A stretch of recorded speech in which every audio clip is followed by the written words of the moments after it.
Welcome back to Boys and Ghouls Film Review, folks. I'm your host, Sarah Stephenson. This is my co-host, Mike Stephenson. Hi, guys. And tonight we'll be reviewing a bit of a classic called, comedy classic, I should say, called Abbott and Costello Meets Frankenstein. That was released in 1948. This is an oldie, but a goodie. Now, some of you might start thinking, why Abbott and Costello? It's a horror movie. It's a comedy horror. It's still Halloween period. In the next couple of days, we're right into it, whatever. The point is that we think it's a good classic movie, and it has got three good monsters in it. It has Frankenstein, it's got Dracula, and it's got the Wolfman, and a cameo appearance by the Invisible Man. There was also going to be the Mummy, the Mummy's going to be. But they dropped the idea. They wrote him out of it because it would have been getting too complicated. But let me see. I think about 2 or 3 years later, did they do their own separate movie? Yeah, they did the Mummy one, which wasn't too bad. But actually, this one is a really fun comedy horror. I mean, and I'll put the word comedy first because obviously Abbott and Costello are comedians. Now, before we get into telling the story, I was saying to Sarah a few minutes ago that when this was made, it was not long after I think Universal Studios and Rank merged, or Rank took over Universal and made it Universal International. Okay. But prior to that, they'd been putting off staff, and they didn't have many staff members there. Their acting stable was getting depleted, and they were down to Abbott and Costello and a handful of other people, and they were almost bankrupt by the time they made this movie. So, maybe this movie and others like it around that time saved Universal Studios. Go think about it, guys. So I think it holds its own today. Still, it's funny. Tongue in cheek sort of stuff. Period humour, yes, I know, but it's still funny. Yeah, the other day yesterday we decided to sit down and watch it after Mike said a comment just in the afternoon saying from a bit of a quote. He said. During in the afternoon said so round, so firm, so fully packed. So round, so fully packed. And it got me thinking, I think I would like to check out Abbott Costello Meets Frankenstein again because it was a classic. And actually that was also was the Bugs Bunny cartoon? Or one of those, one of the group of cartoons that was on. They did a few ones that were related to that. They're going to eat a dog's tail or do something, or something else. I can't remember now. So round. So firm, so fully packed, and they got a dog's tail or something, rather, that sort of stuff, So cute. So this has always been a classic, and anyway. I remember watching it when I was no more than a 7-year-old, and even though I wasn't scary at the time, but I did remember Bela Lugosi did creep me out as a child. Bela Lugosi actually said he wouldn't mind doing this role because he'd read through the script and it wasn't cheapening his Dracula persona image that he put up. They wasn't making fun of it. He was playing a serious role against comedians. So it didn't take anything away from his image. That's the difference between today's comedy and years ago comedy. Yeah. It wasn't making fun of the Dracula image or any of the other images from those classics. This could have easily been made into a serious horror movie. But they made a comedy out of it. So there you go then. Anyway, here we go. My usual rubbish. My usual stuff. Produced by Robert Arthur, whoever he is. No, I can't. I'm not being rude. No. Okay. Directed by Charles Barton, Barton. Written by Robert Lees, Frederick Ronaldo, and John Grant. What else? Budget. Drum roll here. Less than $800,000. Now that's probably what it was cost back in those days. A box office of about $3 million. So it got its own back, and it made a profit. And it didn't go to DVD or streaming back in those days. So what you got was what you got. Now here we go. The cast. Okay, Abbott and Costello. Gee, funny. Bud Abbott plays Chick Young. Luke Costello plays Wilbur Gray. They're sort of working as baggage handlers at a train station in a town or city somewhere or other. Anyway, Lon Chaney Jr. is Lawrence Talbot stroke the Wolfman. He also played, I think, son of Dracula not too long ago back then. But no, I didn't think that one was a good one for him. Playing the Dracula image is not really Lyle Chaney's Jr.'s I think image. it was son of Dracula, yeah. It just didn't... it wasn't him. I mean... Sorry. He's a good actor, but he's done a lot of good roles, but yeah, he's not a Dracula. Yeah. Yeah, anyway, I'm moving right along. Bela Lugosi plays Dracula. Glenn Strange plays the monster, albeit Frankenstein. Yeah. Now, I'll go for the next couple. There's not many left. Lenore Orbit plays Sandra Mornay. She's a head female antagonist. She's working along with Dracula. Jane Randolph, a very charming lady, plays Joan Raymond. She's the leading protagonist. Yeah, pretty much. She's sort of what's the term that they describe? She's an insurance investigator. Yeah. Yes. So it plays a really interesting part to the story. Speaking of interesting parts, Frank Ferguson, he plays Mr. McDougal. A little bit over the top, but he has to be over the top to work with Abbott and Costello to get the humour through. That's the thing about movies in those days. You can be as outrageous and over the top as much as you like. It works. But he had to be over the top. He's been in lots of other roles. I don't think he's ever been a main star. He's always been in there. So he's been pretty good.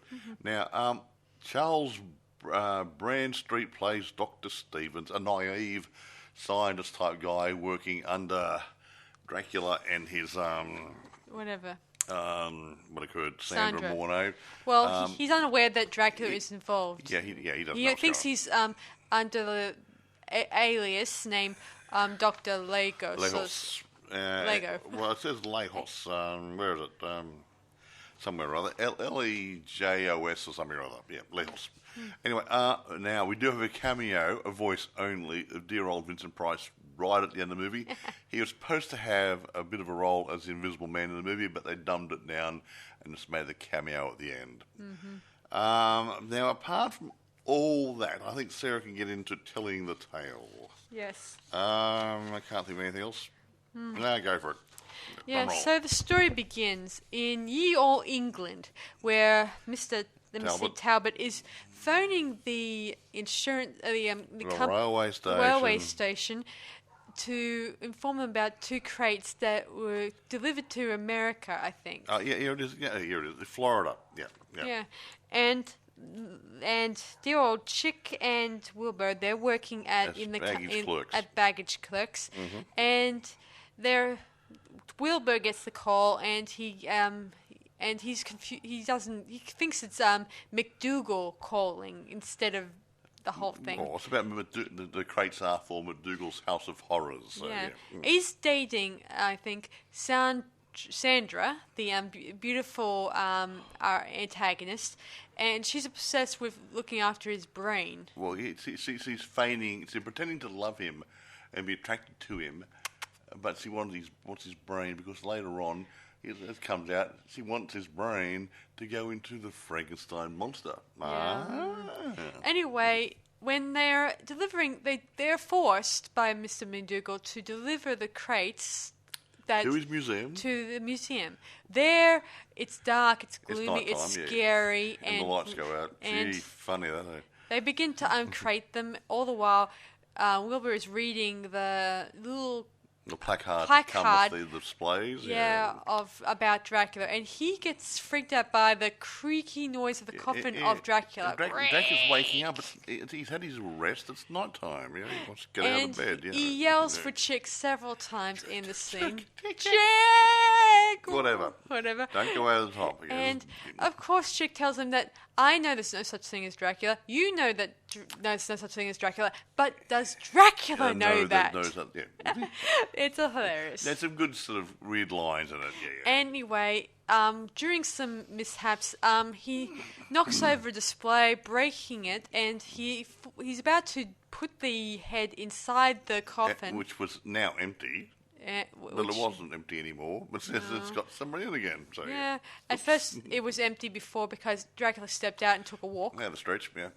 And Well, hide. he's laying down all day, And then he hypnotized Wilbur for a few minutes, and while he's unloading Frankenstein. Get him out of the box, yeah. And both Frankenstein and Dracula, they disappear into the shadows to hide for a bit, while McDougal and his the insurance man, or whatever his name is, the guy who's in charge of the delivering the stuff, is there, and they tried to figure out what became of the exhibits, and of course, Chick says there's no exhibits. There was nothing inside the coffin. The coffin was empty, and there was nothing in the big crate where Frankie was supposed to be lying. Yeah, both Wilbur and Chick are placed in custody. Now that's quite funny.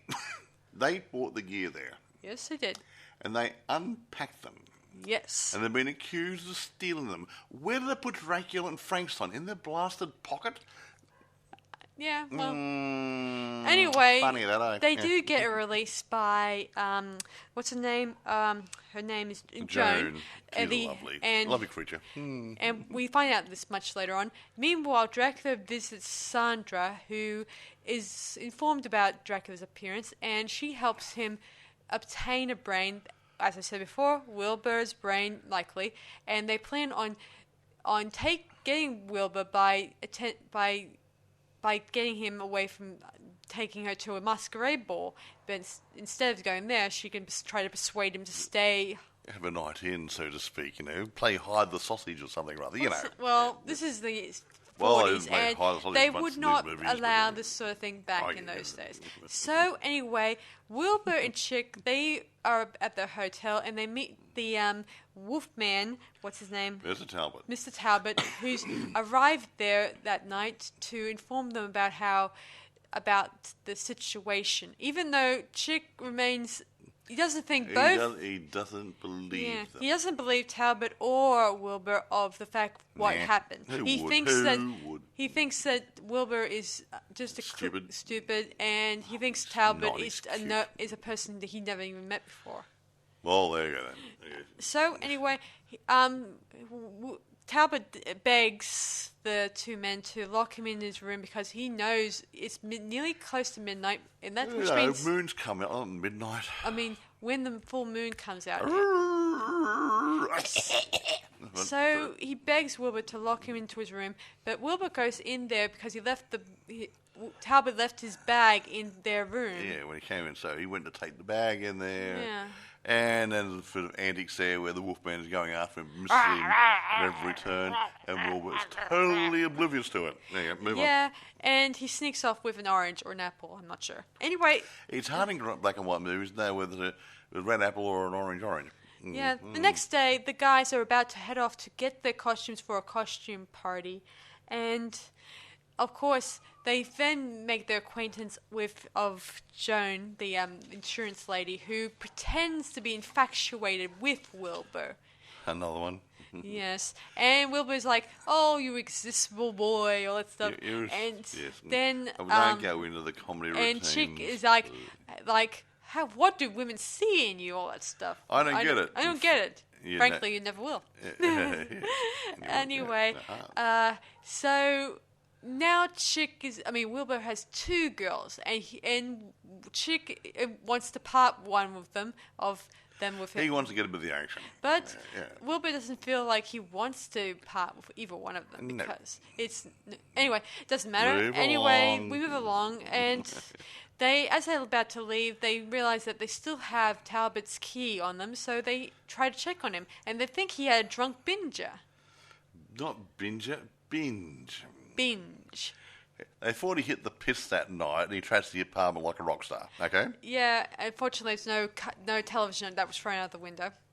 Exactly.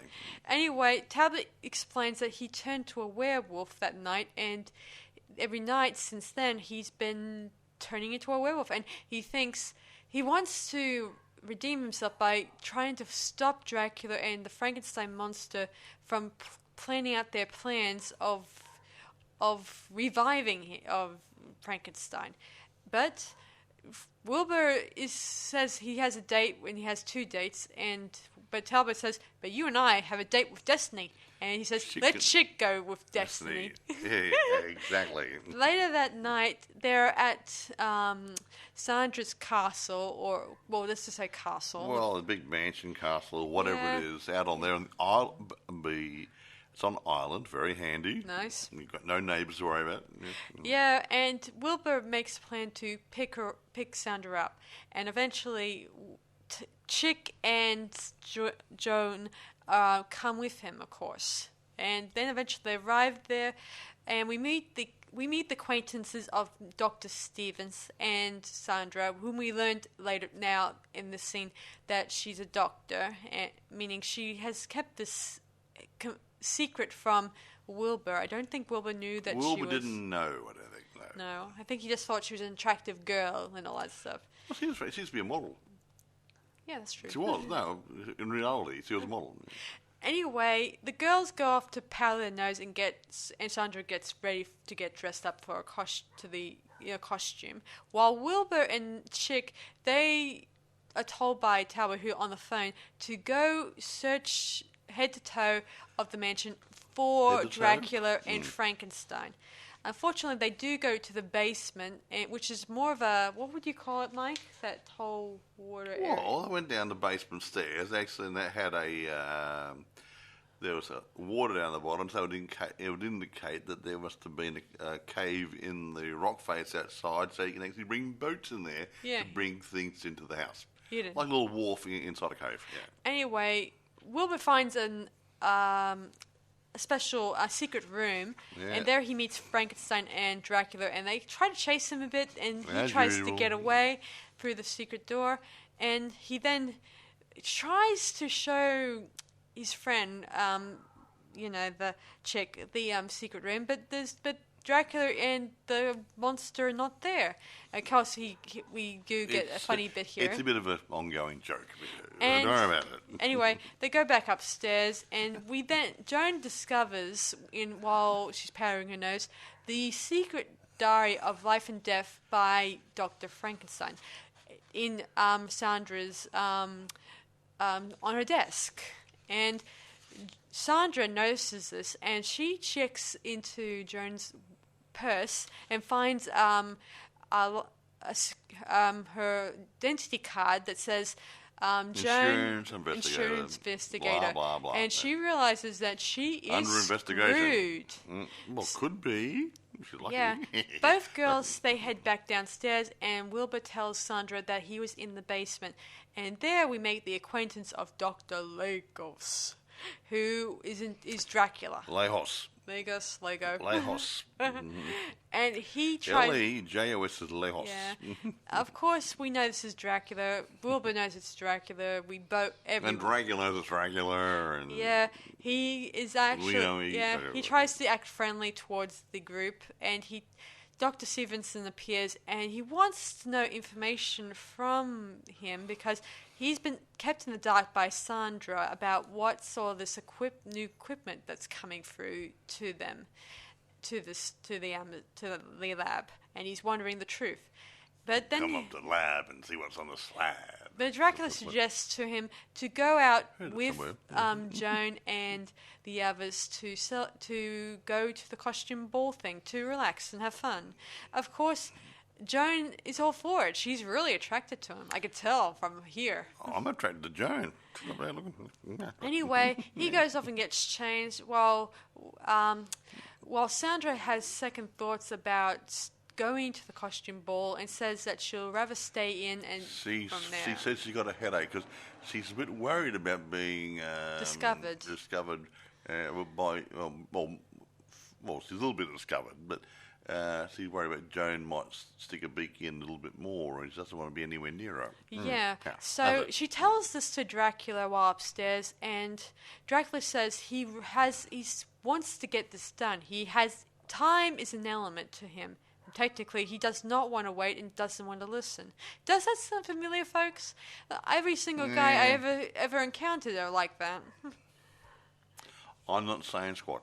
Anyway, Sandra hands him the journal, that Dr. Frankenstein's journal, and say, "Go ahead, memorize it, and go and do the experiment on your own." I'm out of it. But Dracula doesn't take this lying down. He says that he wants to get this done, whether or she likes it or not. So he hypnotizes her to do his evil bidding.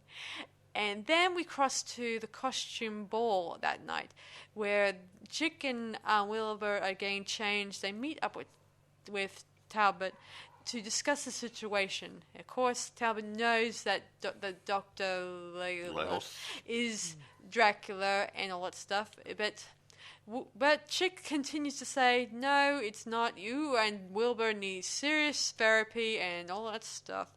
Soon enough, Sandra, in her vampiric state, arrives with Dracula in his cape and his tux. And he looks fab, by the way. Drac? Yeah. Considering this was over, when was Dracula on, 32? I'm not sure. I can't remember. Quite a few years later. He's still kind of imposing figure dressed as a vampire. Yeah. Anyway, they eventually approach the group, and where dear old Dracula plans on taking Joan on the dance floor, but Talbot warns Joan and the rest of the group that he's Count Dracula and she should be aware of this. But they don't listen, and they go on the dance floor while Sandra and Wilbur, they walk off on their own to sit and talk and stuff like that. Of course, stuff like that. Wilbur notices a slight change in her behavior and starts thinking that she's acting weird. And of course, she quotes some lines, the familiar lines I mentioned, where she says, "You're so round, so firm, so fully packed."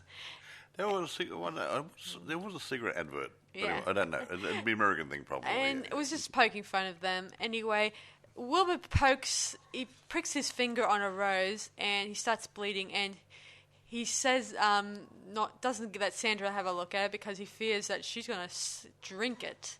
And she tries to hypnotize him, but it's not as strong as Dracula's hypnotic gestures, sadly. I guess the all-powerful king of vampires is more powerful than his minions. She hadn't been totally converted yet. Anyway, she's about to bite Wilbur, but luckily enough, Chick and Talbot were able to chase up and meet up with Wilbur, and Sandra disappears into the woods. So she finds out that Joan and Dracula had disappeared from the party and had also headed into the woods. So it's up to all three men to go look for them. Of course, we find out Talbot is slowly transforming into a wolf, and he bites someone at the party, as it turns out. And just so you know, Chick is wearing a mask. And the person he attacked was Mr. McDougal. Yeah, he also threatened the Chick and Wilbur at the party, and this incriminates both Wilbur and Chick in this crime. So they quickly run into the woods again and try to hide, and eventually Wilbur gets intercepted by Dracula, who chases him in bat form down to a secret boat that was awaiting them. And Joan is there. She's in a hypnotic state, I think. Yeah. Yes, he was. And Wilbur's trying to wake her up. Wilbur tries to wake her up, and then a Chick appears, and then Dracula appears in his vampiric form. He hypnotizes Wilbur to faint, and Chick to faint too.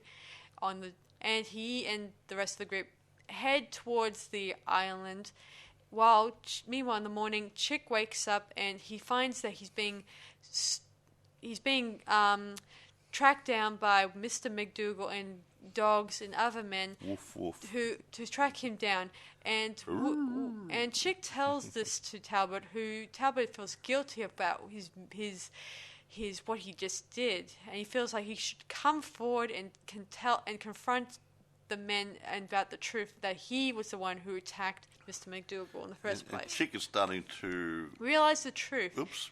And realize he and Talbot, they plan on going that evening to help save Wilbur and Joan and get them away from there. But I don't know why they can't wait during start right then and there at sun up, because then they could probably save them faster than wait until nighttime falls. Well, maybe they might be able to hide from the people chasing them. You may have a point Why there. do you want to walk around with a big flag saying, "Here I am over here"? Good point. So Right. we cross over to the castle. Sandra is in still a hypnotic state or whatever. She's just standing there like a statue while her master, Dracula, arises. Exactly. And eventually... Hello, Master. How are you? Hello, Igor. No, sorry, Of Sandra. course, we notice right away Frankenstein is grown weaker. He's not moving much. It's a lot me So first thing in the morning. They have to do this experiment fast. So Operation, not experiment. this operation quickly. Of course, Sandra explains the situation to Wilbur in the medical terms that she's going to simply remove his brain and place it into Frankenstein's body. Big and strong, and you live forever, and blah blah blah. And never grow old, even though Dracula is technically old. I mean, not Dracula. I mean Frankenstein. Frankie's probably got a couple of years on him by now. Yeah. He's green, I think. Well, we don't know. It's black and white. But well, he's pale, probably got a bit mangy looking, a bit greeny. You know, off meat goes a bit green. Yeah. Anyway, soon enough, Chick and Talbot, they arrive there, and then they head into the basement where we see Wilbur, and Wilbur says that they're going to take his brain and make a bigger dummy out of his dummy. I love that quote. And he gets out. He's in the stocks, and Chick was able to knock it off him. Yeah. Meanwhile, Get him out, broke a lot, Talbot also helps Dr. Stephenson, who was knocked out because he found out the truth and found out that Joan was in Sandra's room. You know, it's completely in what do you call that state when you're totally zonked out? Unconscious? No, not unconscious. Like she's in a hypnotic state, Trance? in a trance state. Yeah. And anyway, eventually, I've been at females like that too. yeah. So they head outside, and Stephen wants to go back inside to go and get Joan and all that stuff. So they head back inside while Wilbur stays outside, saying that he has too much of what they want: brains. Funny that. So meanwhile, this is happening. Dracula knows, and Sandra knows that Wilbur's gone, so Dracula uses his mind-bending powers to get Wilbur to come back. So he uses his hand gestures and his eyes. And his wiggly fingers, really good. Yeah. And beckons Wilbur to come back. And eventually he does. He skips along. That funny little skip he's got. Strange, that. Yeah, whatever. for a very mature, not mature actually. Anyway, the rest of the group arrive back to the dock, but unfortunately Wilbur's gone, so they have to head back into the lab to try to save him. Of course, we watch as Sandra is about to use a scalpel to start cutting open Wilbur's head. Without any feel much. Without any anesthesia, no probably. pain. Would they say that there's no Oh, anesthesia? they weren't going to use any anesthesia. No, just. Well, it would have been nice, but Or even chloroform, for that matter. Nah. So that costs more. Yeah. anyway, Electrical soon equipment enough, stuff that to buy. Wilbur, Chick and Talbot begin to fight with both Sandra and Dracula, and eventually Dracula gets the upper hand, and Talbot unleashes Wilbur, and as he's about to untie him, he sees the full moon rising, and he transforms. And when he's transformed, he starts chasing down Dracula. I don't know what that's about, obviously. What? Why a werewolf who's a bad guy would be chasing He wants to kill Dracula. He's still Talbot, and he knows it's an evil bat guy, even though he's a wolf. Okay. Yeah. While this is happening, Frankenstein somehow gets out from the table and starts to make his way over to Wilbur, and Sandra tries to use her vampire powers to stop him, but he hurls her out through the window, and we don't see her anymore. Then Chick appears, and they have a bit of a chase scene with both Frankenstein and trying to fight him and at the same time hide from him, and they have a difficult time because Dracula and Werewolf Wolfman are trying to fight it out, and of course the Wolfman is Wolfman Jack. Who knows? Whatever. Dracula tries to flee through the window by turning into bat form, but then the Wolfman jumps and grabs him, and they hurl into the water. They fall in the water below, and supposedly Drac and the wolf guy dying. Joan revives from being in the trance, and eventually the Wilbur and Chick, they continue their race away from the Frankenstein monster, all the time trying to get into a boat, and luckily enough, Dr. Stevens, decided quickly to use some gasoline and pours it onto the bridge. Not a bridge, the wharf. The wharf. Oh, I should mention, Wilbur and Chick, they ran into Mr. McDougal and another man. And he said, you want your displays? One of them's coming here now. And so, I wonder if Mr. McDougal believed them then. So McDougal and the man jump into the water. We don't see them again after that. We think they swam for their lives or had a little boat there somewhere, Chick and Wilbur, they jump into the boat that McDougal arrived in, and they try to paddle away. And while Stephen takes the gasoline and pours over the wharf and lights on fire, and we watch as Frankenstein burns himself alive and falls through the roof. Poor Frankie. Then Wilbur says to Chick, next time I see something, I saw it, you believe me when I saw it. He said some lie, And now whatever. And all it's over now, yada, yada, yada. And as they're settling in, we see... we hear a voice saying, "Oh, that's too bad. I was hoping to join the excitement."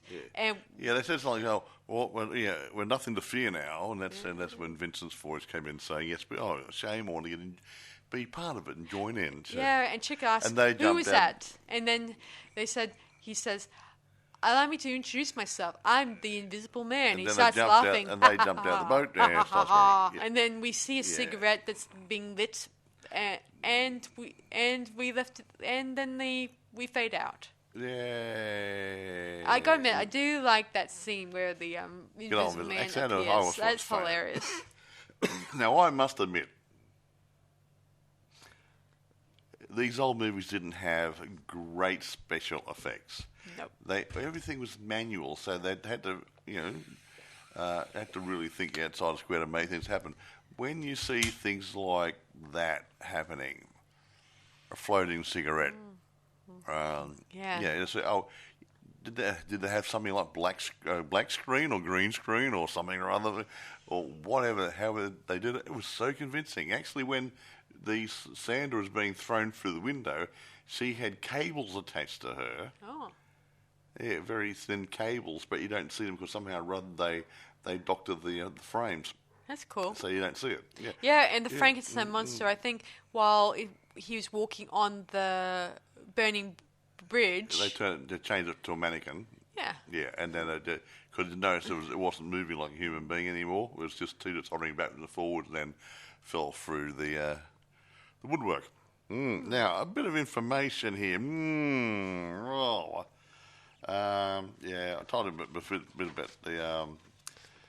here at J. Arthur Rank, he bought a quarter interest in Universal Pictures. Now it became Universal National. And now they were going down the tubes a bit that time, and they've been offloading some of their staff, the actors.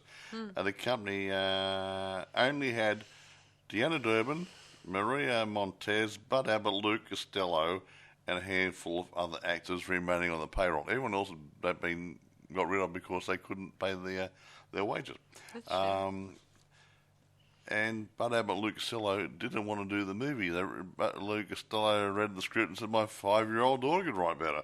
I remember that sort of thing. So they didn't really want to do this. Yeah. And another point too, here was it. According to the director, Charles Barton, who was among the top comedy film directors at Universal between 45 and 52, he said Goats did not want anything to do with Abbott and Costello after Metro Golden Mare had dropped their option for more films from the team, and Camel Cigarettes dropped their radio show in 1947. So they were at the end of their career because people were moving on in their taste and whatever. So it was a big punt saying, okay, we'll bung him into a movie. I don't know if this came up when you were discussing, but Boris Karloff refused to play the monster, but as a favour to Universal, he agreed to do a publicity for this film as long as he didn't have to see it. In several photos taken by Universal Publicity Department, he is seen standing in the purchasing a ticket at the theatre in New York City where the film is played, and in the other stills he is shown admiring the poster art for the film outside the theatre lobby. So, in other words, he didn't, even though he didn't take part, participated as the Frankenstein monster. He tried to help it by whatever the studios asked him to do.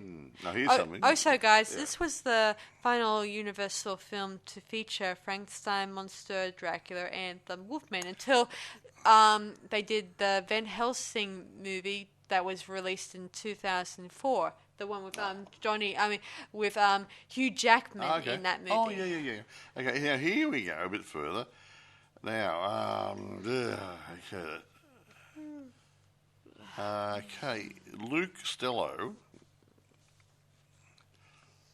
was offered, back in those days, a $50,000 advance on his percentage of the film if he agreed to do the film.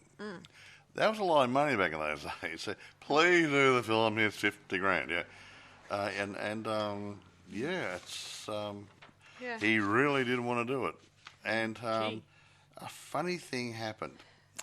When Glenn Strange, Frankenstein, was throwing Sandra out the window, there was a foul up. Really? What do you mean? Well, it went through the window, and then the cable didn't release properly or do whatever, or didn't, the clutch didn't work to let it go through the window, and she felt that she swung back to where Glenn Strange was. And he tried to catch her so she wouldn't hurt herself. What a nice man he is. However, he broke his ankle. Ouch. They had to do a retake. Guess who played Frankenstein? Who? Lon Chaney Jr. Oh. He played 2 roles in that movie. They dressed him up, so he did that. So it was a back shot of him, so you wouldn't know his face too much. So it was similar build and whatever. And you're going, funny that, hey? Funny.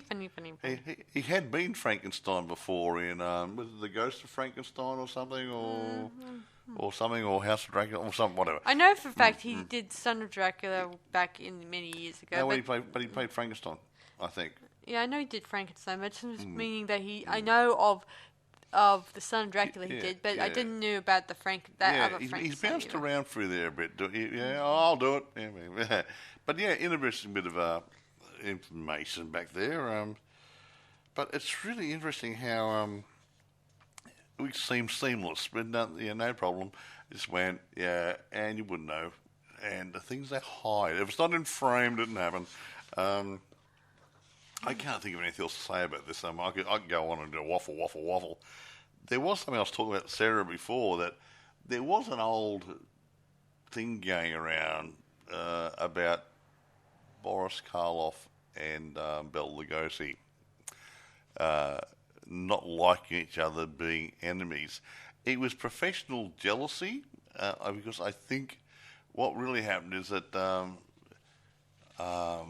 Lugosi, not having a good command of the English language when he came to America, had a very heavy European accent, where Boris Karloff had an English accent and was able to easily slide in different roles, where Bela Lugosi, I suppose to a certain degree, got typecast into Dracula and sinister roles.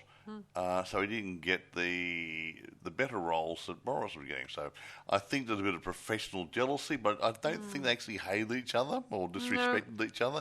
It's just that he's getting better work than I can get, blah, blah, blah. And they both started the same way. They're doing labouring jobs and whatever before they started work in Hollywood. And they both went the way up, and they both did really, really good. Well, there have been known cases out there where some adults, I mean, some actors, even the ones in most popular movies, would have the most disagreeable of behind the scenes are, relationships, not just, business related. Yeah. Not, but some of them are not friendly. Other times sometimes they work together and they really hate each other's guts, but doing it for the money.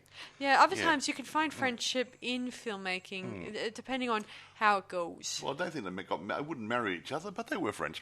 Oh, by the way, the makeup. Okay. They didn't use the same makeup artist. Okay. Yeah, that Universal used when they did the horror movies. Okay. But they had different guys doing the Wolfman and the Frankenstein monster. Now, Blimey. to save time... And yet the makeup looks exactly the same Oh, yeah, as they the copied it. original. They copied it. Yeah. But to save time, the Frankenstein monster was partly a mask as well to save makeup time. So each of them spent an hour in makeup. So they saved about 100 hours production time just on the makeup by having a mask, which they just put a bit of extra putty or latex or stuff, whatever they use around it, to blend it in. So a bit less time, a bit more less discomfort for the actor. So yeah, interesting that, eh? I did like it when they brought back the original actors. Like, I liked Billy Lugosi, and I liked Lyle Chang and Jr. Lon Chaney. Lon Chaney Jr. And I like... Well, I don't know. I mean, I don't know the other guy who played Frankenstein really well, but he pulled it off for me. Oh, Glenn Strange, he had been, I think, in cowboy movies and stuff, and other sorts of movies like that. I don't think he's a major player, but well, not necessarily. He might have been co-star or just below a co-star sort of thing, and he was like in there playing a bad guy or something or other, or. Yeah, or just also ran in there. So he actually got that and he enjoyed making the movie. Yeah. I mean, I think it's interesting that straight... it's not to take it in the wrong way. It's nice using straight actors. Like, what do you mean straight actors? Like actors like Billy Lugosi and Lyle Chaney Jr. And place them in a sort of comedy environment with Abbott Costello, But they did the straight acting. Yes, I know, but that's what I mean. The straight, normal acting with... Well, not normal acting. Yeah, that's what I think I said before. They could have taken the comedy routine out. I don't know if I said to you before we started the podcast, or in the podcast earlier on, but you take the Abbott Costello out and you could have made a drama out of this, or a drama horror. And it would have worked. Yeah, considering that even in those days, they would often have the comedy routines thrown in there just to liven up the audience, so that people won't completely get scared and feel like they're being grossed out. What's the Bob Hope one? That would be Ghostbreakers. Ghostbreakers. That was a comedy only because Bob Hope was in it. They made it a comedy. You could have turned that around script-wise and made it into a serious horror movie. Or, or drama, suspense, thriller, whatever. You don't have to make a comedy if it's borderline, but sometimes a comedy actually sets it off just nice.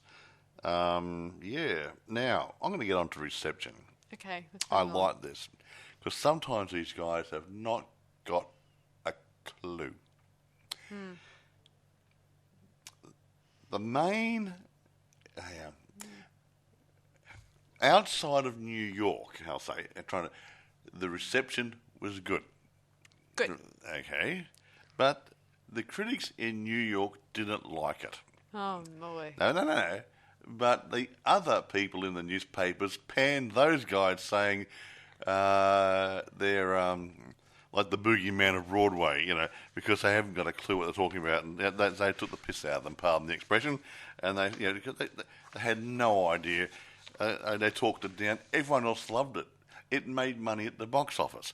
Everyone enjoyed it, except for these couple of critics in New York.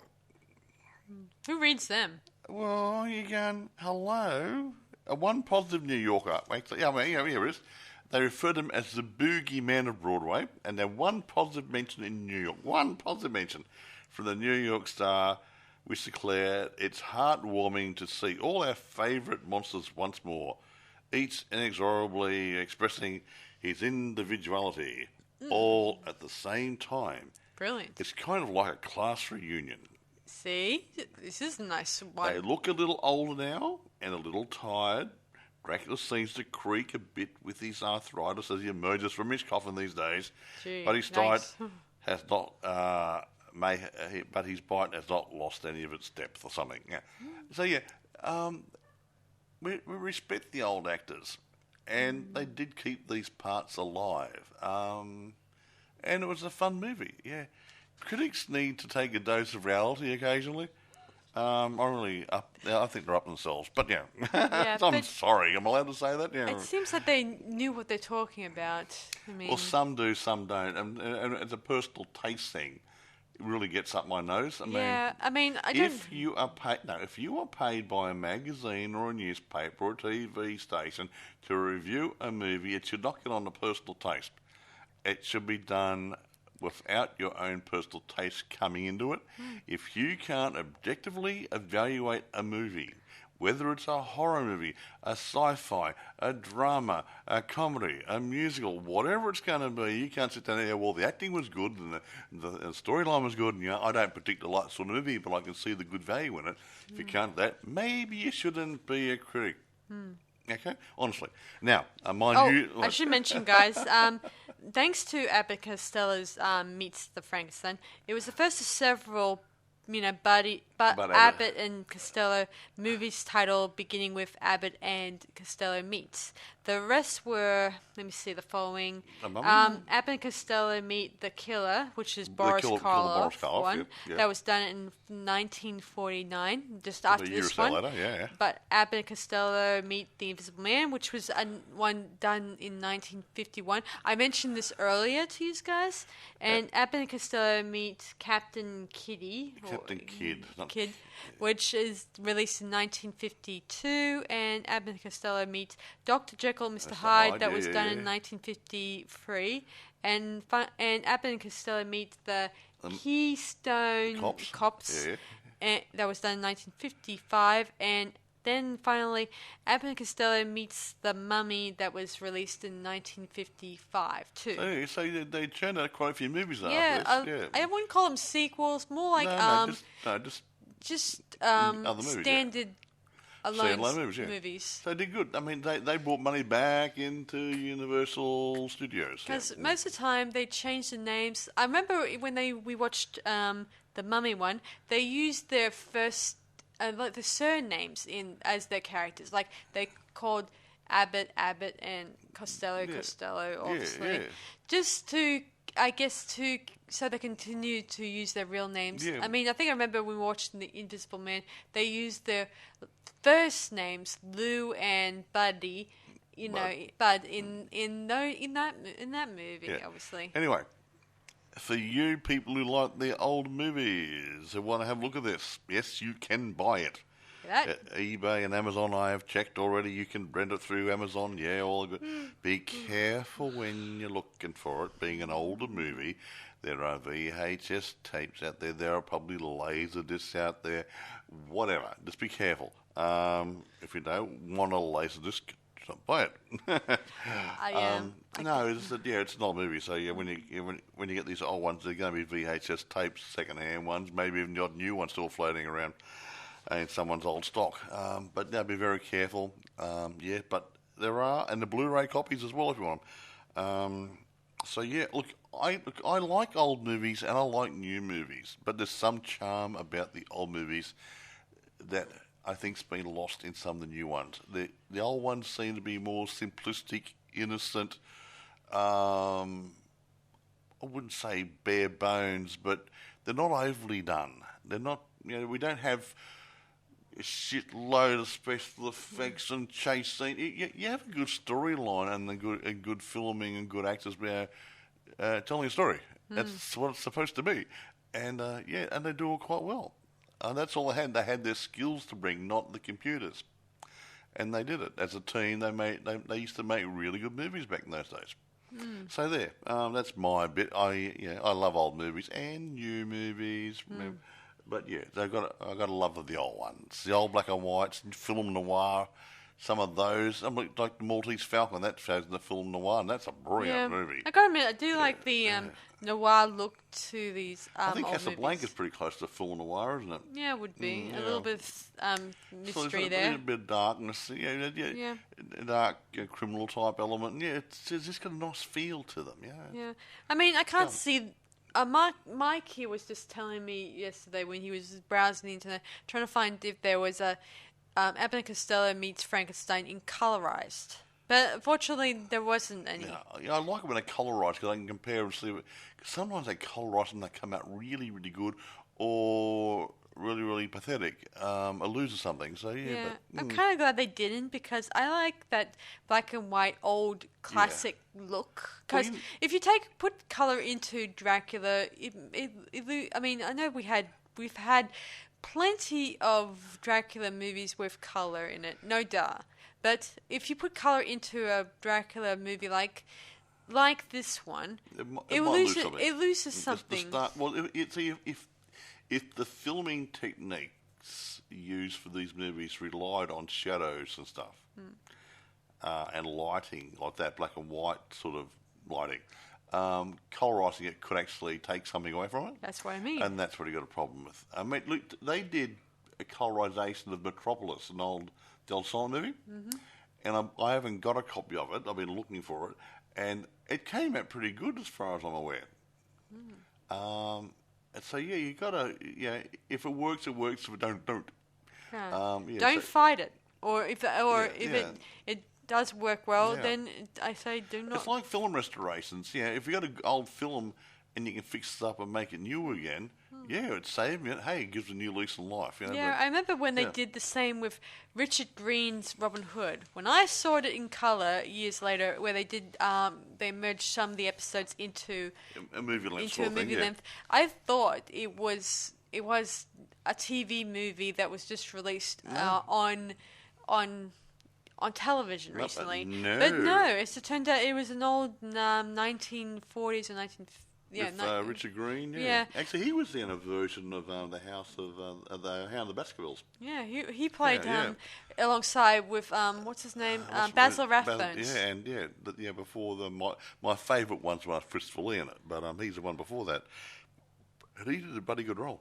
Yeah. He's not just a TV actor; he's good in movies as well. Actually, I see him in 2 or 3 movies back in those days. Yeah, I used to thought he was very nice looking. He was cute. Yeah, go on. I didn't like him when he was in Tales of the Crypt. I think, Tales of the Crypt. That movie. He was a bit older then. He was a bit older, but that's all right, I guess. We can't judge a man by his age. Tales from the Crypt. Yeah. I remember that. He got cut in little pieces in the end. Yeah. Monkey paw. Yeah, I remember that. Yeah, that was... it was something like that. It was something like that. He made a few wishes there, and he go, I want you to live forever. And they tried to cut him up in little pieces and staying alive. Because he was... what do they call it when someone gets... He had a heart attack and had a car accident. And then he got... He was trying to bring him back to life using the monkey's paw, and every time she made it, she didn't specify totally what she wanted, so every wish was wrong. He was what's the term when someone gets rid of your blood and replace it with something else? Oh yeah, when he was there, she wanted to bring him back to life. They drained his blood out and put formaldehyde through him. That's it. And so hello. And therefore he was. He was in a lot of pain. He was in a lot of pain. I won't go into details about that. So they cut him up in little pieces, and he was still in pain. He wouldn't die because he wants to live. She wanted him to live forever. Oops. And I wonder how that worked. How that ended. Well, rather than I don't know what to do with him. Living forever in bits and pieces. Look at Frankenstein. He wants that. Anyway, that's enough. Or Dracula does anyway. Yeah, whatever. I mean, I do think that I don't think I would like to see this movie in color anytime soon. No, even if they do. If they were going, they would have done it by now, I think. Yeah. If there's a colorized version, I wouldn't mind seeing it, but to compare it, as long as it's in good, sharp being digitally remastered as well. But make it clear and sharp and everything. Okay. But whatever. So, should we rate this movie now? Because I would like to rate it. I'm going to give this. You might think I'm being stupid. I'm giving it a 10. I'm going to give it a 10 too. 10 plus 2. Well, that's 12, isn't it? 10 as well. Oh, sorry. But I do think it's pretty cool. I mean, I wouldn't rate For it. its I would period, rate it yes. higher, but my tastes differ from other people. If it came out today as a new movie, I wouldn't rate it as a 10. No. But for the period it was actually made in, to me, it's a damn fine film. It's not like look at Ben-Hur and all those good movies, those big epics they made back in those days. The shooting sandals stuff. Even today, they hold sword their and own, sandals, sorry. Huh? Sword and sandals, okay. But those sort of things, they hold their own. You can watch them today, and if you hadn't seen it before, you swear it's a new movie. Well done, yeah. You're looking at your Game of Thrones and all the other stuff. People like the old crap, and it goes slide straight in. Yeah. Yeah. I think. Yeah. Old movies, they are good. So yeah. Yeah, that's why I'm always on the lookout for something new, not something old. I want to do some more old ones, Mummy. Yeah, that's the problem with some movies these days, that they try to do it their. I mean, I would love it if people did something new, and that's what I like most. Oh yeah, I like new movies and new themes. I don't like remakes of remakes of remakes. To me that gives the a big killer. There's a movie, I can't remember what it's called now, an old one. They made it, and 10 years later they made it again. Exactly the same script, almost the same sets, almost the same costumes. And I wonder, why did they waste the money? Beats me. And I go, what the hell? Why are you doing this? I think it was a captain from Castile or something rather. One of those movies they made about 10 years apart. And the only difference was, I think one was black and white, one was colour. Or they got different actors. I can't remember now. I saw it years ago. Anyway, I guess we're rambling on again. Oh, we like rambling. So, can you find this on DVD or yes, I've already told them that. Or Amazon? I've already told them that if you're listening. Yeah. Oh, just for the sake of Sarah, yes, it's available on eBay and Amazon. Yes, you can rent it from Amazon, and be careful of VHS and Laserdisc copies, because I noticed there's a VHS copy or two out there. Yeah, and beware too, if you're going to look for Abbott Costello Meets the Frankenstein Monster, be sure to put it in specific terms which ones you want. What? Well, in case you end up getting accidentally the copy of Abbott Costello Meets the Mummy or Abbott Costello Meets the Killer. Put the whole name in. The full name is Abbott and Costello Meet Frankenstein, and it's 1948. You'll go onto Wikipedia or IMDb first and have a look. Okay? And don't confuse this with other related classics. I mean, like Frankenstein Meets the Wolfman. You don't want to confuse That's a different movie. I know it's a different movie, but just in case you end up getting the wrong film here and there, it's possible. The full title is Abbott and Costello Meet Frankenstein. Type it in the computer, have a look, and then go looking for it. Yeah. There you go. Okay, that's about it for us. She does waffle sometimes, doesn't she? Well, Mike, you never know. Some people, like, when we watched that Adventures of Aladdin, people kept assuming that it was the studio's fault. They said, oh, it's missing, I got the wrong one. Yeah, people were buying the wrong one because they didn't look at what they were buying. They said, oh, Aladdin, they did one word in, found Aladdin, that must be it, and they bought the wrong product. Yeah, be careful of what you key in the computer. Exactly. So. When you go searching, use all the words, not abbreviations, okay? Because you will not find what you want. Yeah. Computers are unforgiving little critters. All right. They talk artificial intelligence. Sometimes they're not that intelligent after all, hey? Well, it's usually the minds of the person who uses it. Anyway, thanks for listening to our latest podcast, everyone. I hope you guys enjoyed this latest episode. I did. And so this is Sarah. We must be getting very close to, what day is it? This will be in November. Are we sure? Positive. Oh, we do these about 2 weeks ahead, that's all. So.